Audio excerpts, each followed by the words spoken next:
You can probably see the cinema just behind us there. That is shut. It has been shut for a while now. There are lots of other restaurants and pubs around here which are completely closed as well. Welcome to WatchMojo UK, and today we're counting down our picks for the top 10 magnificent British TV moments. You okay? No, I swallowed a fly, that's all right. But I've There was an old woman. recovered now. Yeah, exactly. I don't think it's unusual, but I like to visit different Wetherspoons and take photographs of the carpets. Yes, look at this. Look at this. Very brilliant. Ah! Oh my God! Before we begin, we publish new content every day, so be sure to subscribe to our channel and ring the bell to get notified about our latest videos. For this list, we'll be looking at the times across British television that had us standing up and applauding, purely for how spellbindingly random and ludicrous they were. Are these burned into your memory or too cringy to handle? Let us know in the comments. Number 10, Chocolate Chump. The Chase. Let's be honest, we're not expecting genius answers to come out of the contestants on this show. We leave that to the chasers. Now, what confectionery company makes Revels? Cadbury? Stop the clock, that is wrong, take your time. That being said, you'd think they would have enough common sense to not repeat the same answer they had heard 5 seconds prior. After the chaser flubs an answer involving the manufacturing of a certain chocolate, the bewildered panel have a chance to snatch victory for themselves. Cadbury. She said Cadbury. Too bad they say the exact same thing. Bradley Walsh's unamused expression speaks volumes. It's exactly what Fiona said. Well done. Mars. Okay. Number 9, Jeremy's P45, Top Gear. It's passed all the government tests, which means you can drive it on the road. Points to Jezza for creativity, but maybe he should stick to driving instead of engineering.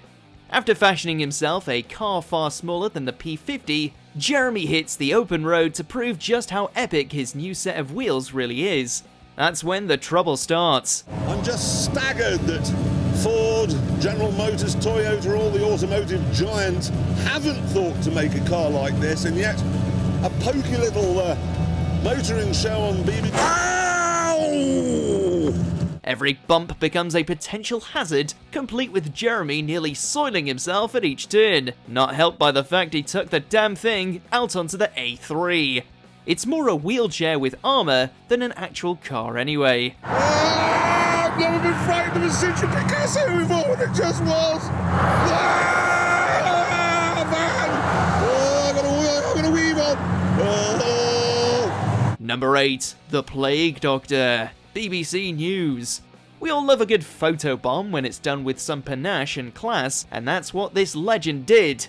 During yet another report on the coronavirus, one Londoner decided to add a little merriment to the doom and gloom of the coverage by walking into frame while wearing a Plague Doctor mask. It is very quiet indeed walking around the streets of London, and pub owners, restaurant owners who haven't shut already are going to be digesting this news tonight. He doesn't get in the face of the reporter, he just casually strolls around in the background in the most fitting of get-ups. If government was giving them out, we'd all wear them. Absolutely. Number 7, Donald, Britain's Got Talent. What's your name? Donald. Okay. I mean, we can't exactly say he's got talent in the singing department, but he certainly left us entertained. What do you do? Oh, singing. Great, off you go. Come on, Donald! Well, sometimes Despite sounding like a hamster being mauled by a robotic shark, Donald nonetheless wows and wins over the crowd, all pioneered by the fact he firmly states he's there to entertain himself rather than the judges. for everyone to see.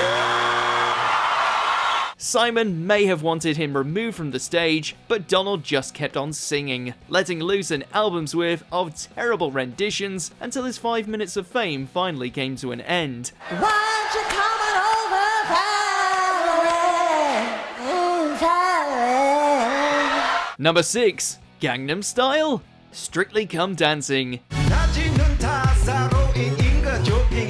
Hey, kudos to Ed Balls for signing up to this and giving it a shot, because we sure as hell wouldn't fare any better. especially if we had to perform a routine that took Gangnam Style and upped the difficulty all the way to 11. Admittedly, it's still hard for us to not do a double take when he and the exceptional Katia Jones let loose with a salsa that somehow includes mid-air teabagging and Ed sliding between her legs for a photo finish.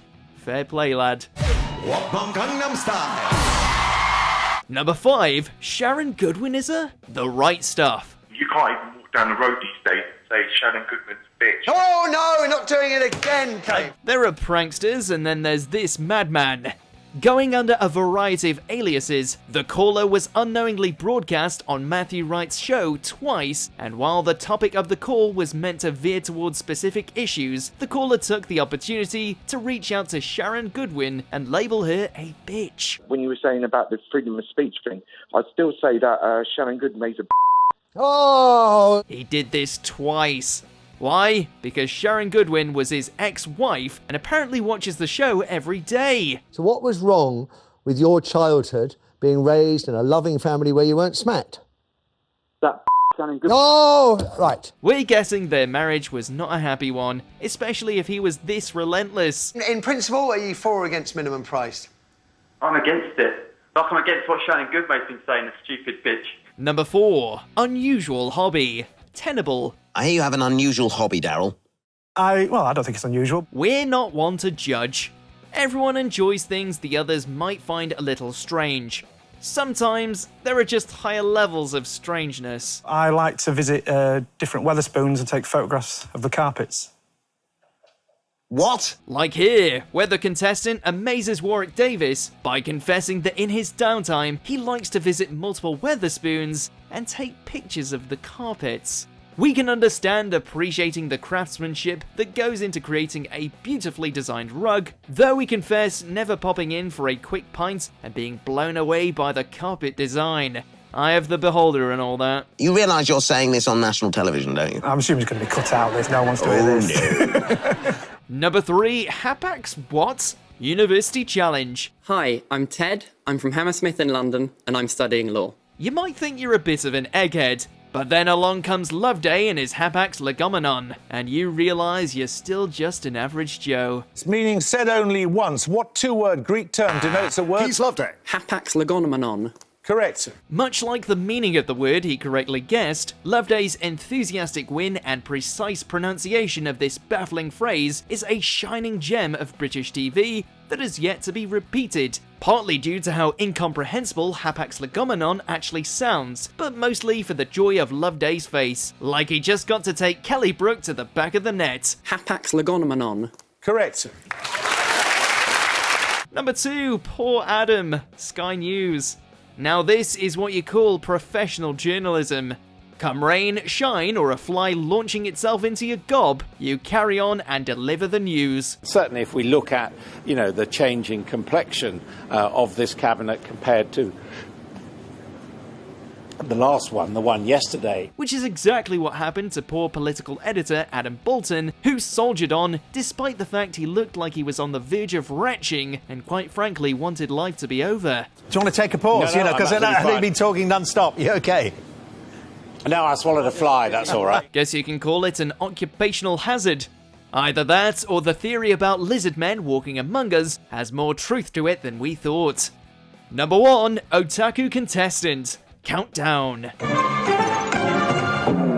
Don't you just love it when nerdisms break into the mainstream?